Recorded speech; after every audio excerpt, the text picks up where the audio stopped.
रावण के जन्म की पराक्रमी कथा पाठ 2। अगस्त्य मुनि ने कहना जारी रखा, पिता की आज्ञा पाकर कैशी विश्रवा के पास गई। उस समय भयंकर आंधी चल रही थी, आकाश में मेघ गरज रहे थे। कैशी का अभिप्राय जानकर विश्रवा ने कहा कि भद्रे, तुम इस कुबेला में आई हो, मैं तुम्हारी इच्छा तो पूरी कर दूंगा, परंतु इससे तुम्हारी संतान दुष्ट स्वभाव वाली और क्रूरकर्मा होगी। मुनि की बात सुनकर कैशी उनके चरणों में गिर पड़ी और बोली कि भगवान, आप ब्रह्मवादी महात्मा हैं, आपसे मैं ऐसी दुराचारी संतान पाने की आशा नहीं करती, अतः आप मुझ पर कृपा करें। कैशी के वचन सुनकर मुनि विश्रवा ने कहा कि अच्छा, तो तुम्हारा सबसे छोटा पुत्र सदाचारी और धर्मात्मा होगा। इस प्रकार कैशी के 10 मुख वाले पुत्र का जन्म हुआ, जिसका नाम दशग्रीव रखा गया। उसके पश्चात कुंभकर्ण, शूर्पणखा और विभीषण के जन्म हुए। दशग्रीव और कुंभकर्ण अत्यंत दुष्ट थे, किंतु विभीषण धर्मात्मा प्रकृति का था। अपने भाई वैश्रवण से भी अधिक पराक्रमी और शक्तिशाली बनने के लिए दशग्रीव ने अपने भाइयों सहित ब्रह्मा जी की तपस्या की।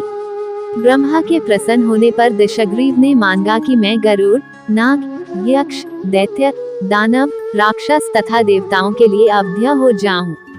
ब्रह्मा जी ने तथास्तु कहकर उसकी इच्छा पूरी कर दी। विभीषण ने धर्म में अविचल मति का और कुंभकर्ण ने वर्षों तक सोते रहने का वरदान पाया। फिर दशग्रीव ने लंका के राजा कुबेर को विवश किया कि वह लंका छोड़कर अपना राज्य उसे सौंप दे। अपने पिता विश्रवा के समझाने पर कुबेर ने लंका का परित्याग कर दिया और रावण अपनी सेना, भाइयों तथा सेवकों के साथ लंका में रहने लगा। लंका में जम जाने के बाद अपने बहन शूर्पणखा का विवाह कालका के पुत्र दानवराज विद्युविह्वा के साथ कर दिया। उसने स्वयं दिति के पुत्र मय की कन्या मंदोदरी से विवाह किया, जो हेमा नामक अप्सरा के गर्भ से उत्पन्न हुई थी।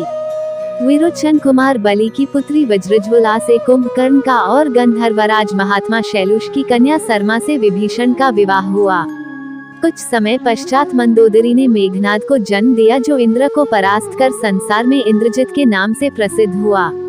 सत्ता के मद में रावण उच्छृंखल हो देवताओं, ऋषियों, यक्षों और गंधर्वों को नाना प्रकार से कष्ट देने लगा।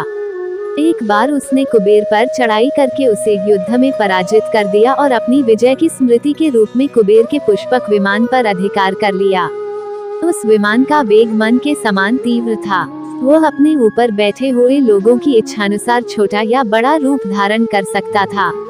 विमान में मणि और सोने की सीढ़ियां बनी हुई थी और तपाए हुए सोने के आसन बने हुए थे। उस विमान पर बैठकर जब वह शरवण नाम से प्रसिद्ध सरकंडों के विशाल वन से होकर जा रहा था, तो भगवान शंकर के पार्षद नंदीश्वर ने उसे रोकते हुए कहा कि दशग्रीव, इस वन में स्थित पर्वत पर भगवान शंकर क्रीड़ा करते हैं, इसलिए यहाँ सभी सुर, असुर, यक्ष आदि का आना निषिद्ध कर दिया गया है। नंदीश्वर के वचनों से क्रुद्ध होकर रावण विमान से उतरकर भगवान शंकर की ओर चला। उसे रोकने के लिए उससे थोड़ी दूर पर हाथ में शूल लिए नंदी दूसरे शिव की भांति खड़े हो गए। उनका मुख वानर जैसा था। उसे देखकर रावण ठहाका मारकर हंस पड़ा। इससे कुपित हो नंदी बोले कि दशानन, तुमने मेरे वानर रूप की अवहेलना की है, इसलिए तुम्हारे कुल का नाश करने के लिए मेरे ही समान पराक्रमी रूप और तेज से संपन्न वानर उत्पन्न होंगे। रावण ने इस ओर तनिक भी ध्यान नहीं दिया और बोला कि जिस पर्वत ने मेरे विमान की यात्रा में बाधा डाली है, आज मैं उसी को उखाड़ फेंकूंगा। ये कहकर उसने पर्वत के निचले भाग में हाथ डालकर उसे उठाने का प्रयत्न किया। जब पर्वत हिलने लगा तो भगवान शंकर ने उस पर्वत को अपने पैर के अंगूठे से दबा दिया। इससे रावण का हाथ बुरी तरह से दब गया और वह पीड़ा से चिल्लाने लगा। जब वह किसी प्रकार से हाथ न निकाल सका तो रोते रोते भगवान शंकर की स्तुति और क्षमा प्रार्थना करने लगा। इस पर भगवान शंकर ने उसे क्षमा कर दिया और उसके प्रार्थना करने पर उसे एक चंद्रहास नामक खड्ग भी दिया।